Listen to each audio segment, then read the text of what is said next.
Por que os tanques alemães têm uma textura estranha com estrias na blindagem?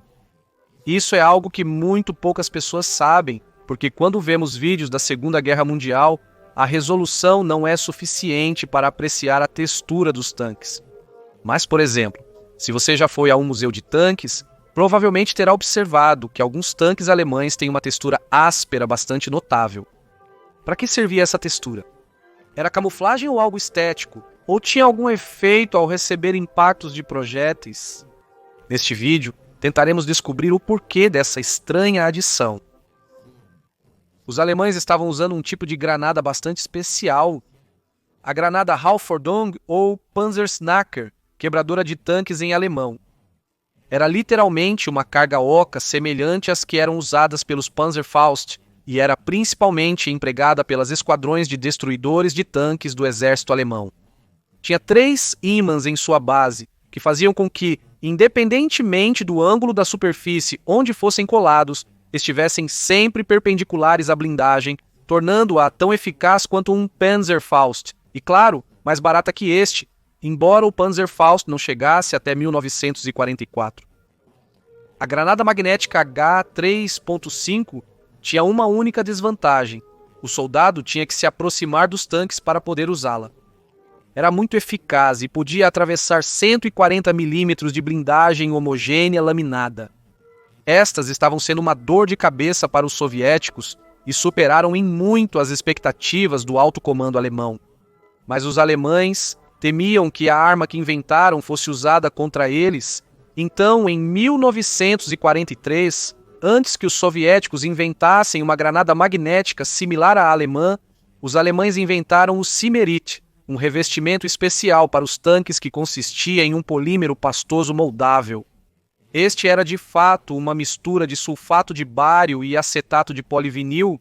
Desde dezembro de 1943, os tanques ou ônibus autopropulsados e carros de combate alemães, após saírem da fábrica, eram revestidos com o Simerit. Este era muito moldável e eram dadas formas rugosas ou quadriculadas. Havia até uma forma ou tipo waffle, que era exclusivo para os Stu 3 alemães. O Simerit adicionava uma espessura extra à blindagem de entre 10 e 50 milímetros, mas era um simples polímero, por isso não tinha nenhum efeito contra projéteis, mas era muito eficaz para anular as capacidades magnéticas das granadas, que após serem lançadas contra o Simerit, caíam como se fossem pedras no chão. O Simerit não pesava muito, mas eram necessários aproximadamente 200 quilos de Simerit para cobrir um Tiger. Este foi usado quase por um ano, desde dezembro de 1943 até setembro de 1944. A razão para descontinuar o Simerit era que havia muitos rumores de que ele pegava fogo quando exposto a calor intenso, embora depois tenha sido provado que esses rumores eram falsos.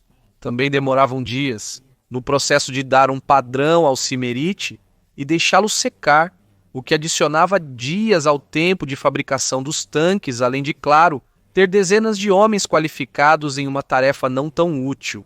E já nesse momento o conflito havia escalado demais e a demanda por tanques estava nas alturas no exército alemão, tanto que alguns dias de atraso eram completamente intoleráveis.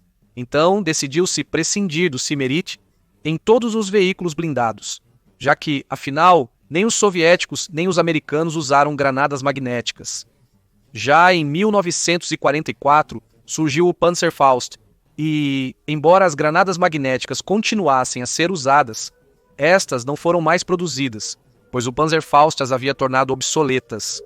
Portanto, nenhum exército tinha incentivos para usar algo similar ao Simerit. Já após o surgimento de lançadores de foguetes como o Bazooka ou o Panzerzweig, algo semelhante ao Simerit não foi mais usado nos blindados, pois não era necessário. Muitos afirmam que o Simerit foi uma grande perda de tempo para o exército alemão, pois atrasava muito os tempos de produção dos blindados e, no final, não foi útil, já que quase nenhum lado usou granadas magnéticas. Mas eu acho que foi útil, pois se pensarmos, os soviéticos poderiam perfeitamente copiar as granadas magnéticas, mas não o fizeram, provavelmente porque os alemães previram isso. Ao instalar o Simerit, os soviéticos não chegaram a desenvolver granadas magnéticas. porque seriam inúteis contra os tanques alemães.